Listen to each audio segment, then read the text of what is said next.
Breast feeding एक पौष्टिक आहार है, ये तो सभी जानते हैं। पर ब्रेस्ट फीडिंग एक बच्चे का सबसे पहला वैक्सीनेशन है। पहले 6 महीने के लिए ब्रेस्ट फीडिंग बिल्कुल कंप्लीटली सफिशिएंट है और जो बच्चे ब्रेस्ट फीड ले रहे हैं उनको कोई और दूध, कोई और पानी और कोई और एक्स्ट्रा फीड नहीं चाहिए पहले 6 महीने। जो दूध आता है उसमें आप शुगर की मात्रा, प्रोटीन की मात्रा और फैट की मात्रा नॉर्मल ब्रेस्ट मिल्क के बराबर हो जाती है। ब्रेस्ट मिल्क में एक क्वालिटी है कि वो नॉर्मल दूध के मुकाबले 3 गुना जल्दी पचता है।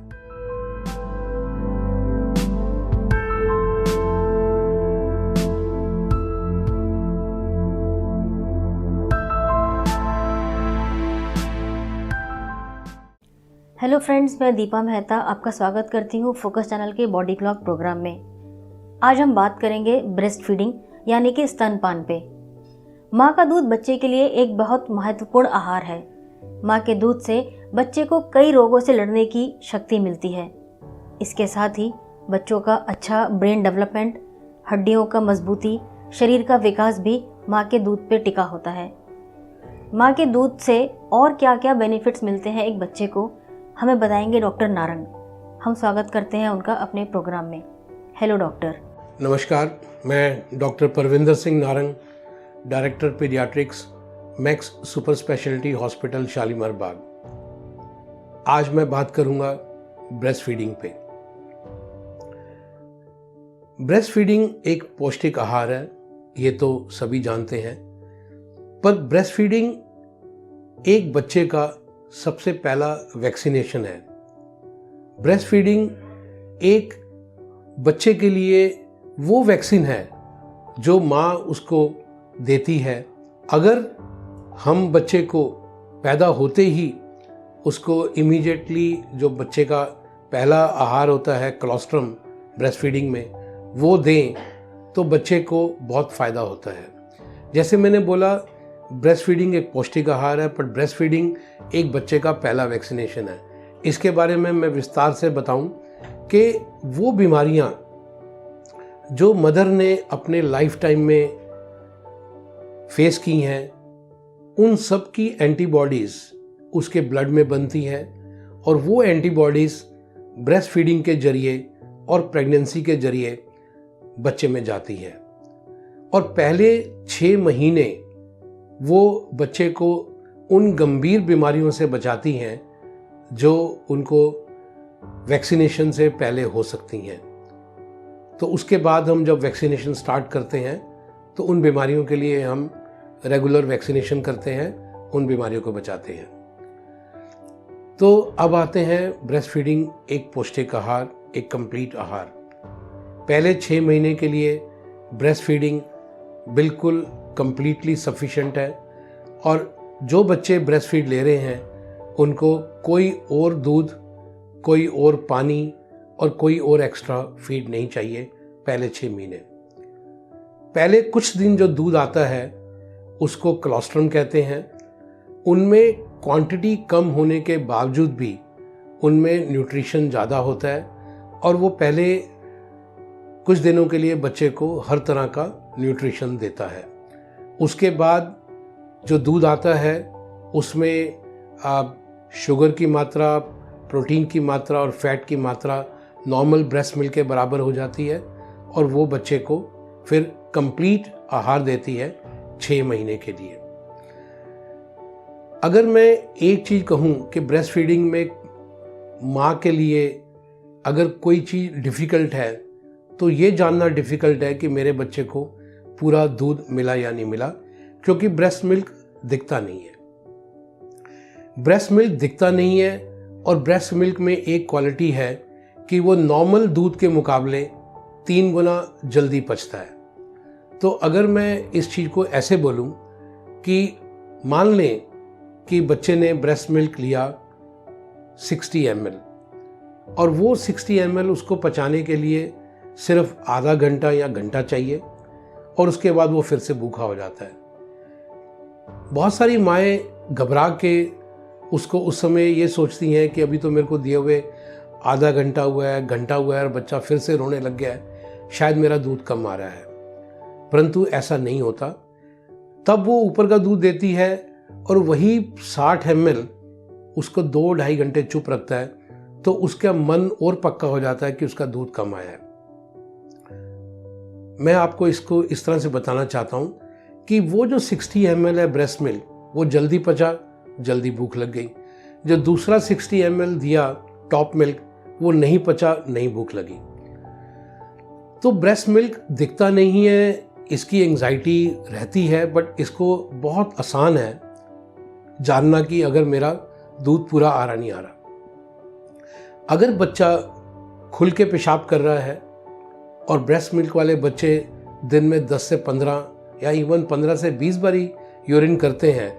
अगर एक बच्चा 24 घंटे में 6 से ज़्यादा बारी यूरिन कर रहा है और एज अप्रोप्रिएट वेट गेन कर रहा है, जो पहले 3 महीने में एवरेज 25 ग्राम पर डे होता है, और वो एक्टिव है, तो ब्रेस्ट मिल्क पूरा आ रहा है। तो ब्रेस्ट मिल्क चाहे ना दिखे, आपका बच्चा अगर एक्टिव है, यूरिन ठीक कर रहा है और वो वेट गेन कर रहा है, तो आपका मिल्क सफिशिएंट है।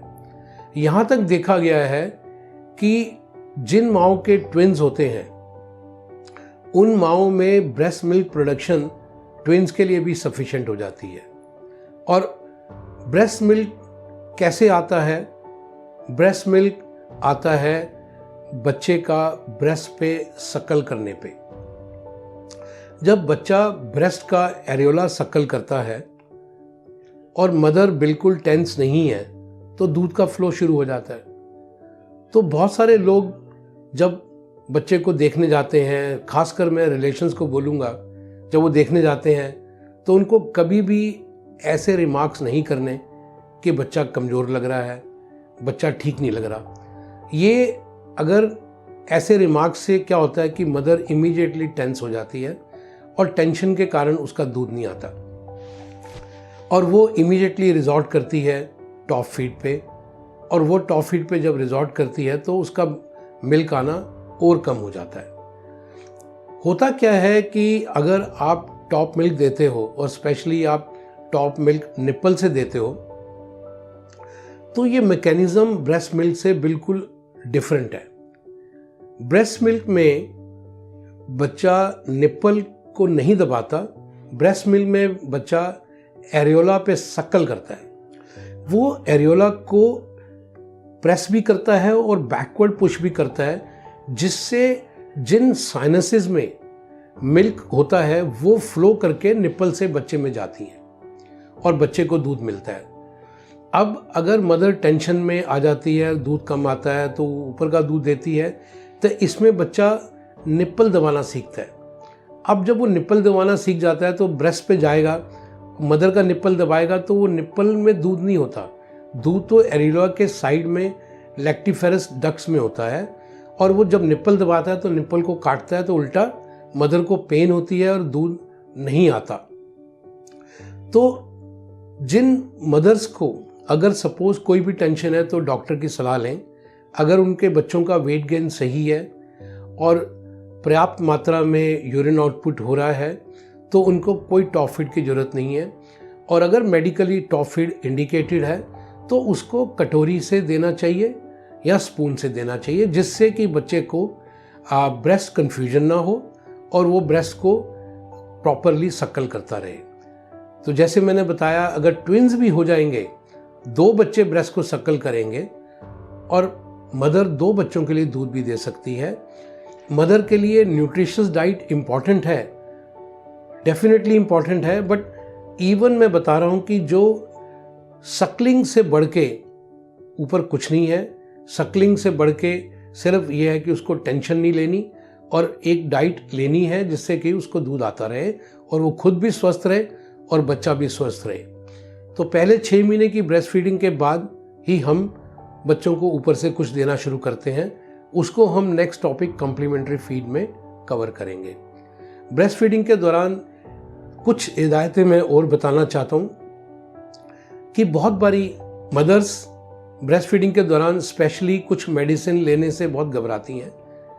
ब्रेस्ट फीडिंग में आप डॉक्टर की सलाह से पेन किलर्स, एंटीबायोटिक्स अगर ज़रूरत है तो आप ले सकते हैं और उनका बच्चे पे कोई हार्म नहीं होता। पर जो भी आप दवाई लो वो डॉक्टर की सलाह से लो।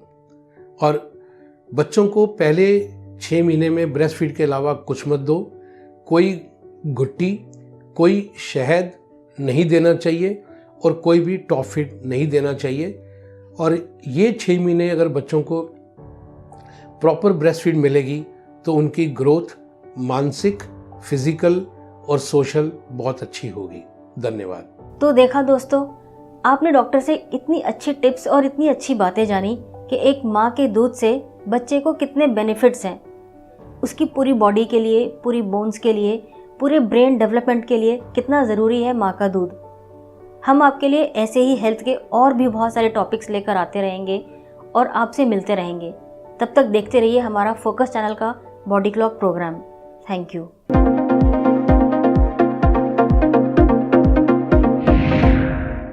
सेहत से जुड़ी ज़्यादा से ज़्यादा जानकारी हासिल करने के लिए देखते रहिए फोकस हेल्थ चैनल। किसी खास जानकारी के लिए कमेंट करें। फोकस हेल्थ चैनल को सब्सक्राइब, लाइक और शेयर करना ना भूलें। इसके साथ ही बेल आइकन को टच करें ताकि समय पर आपको सभी नोटिफिकेशन मिलती रहें।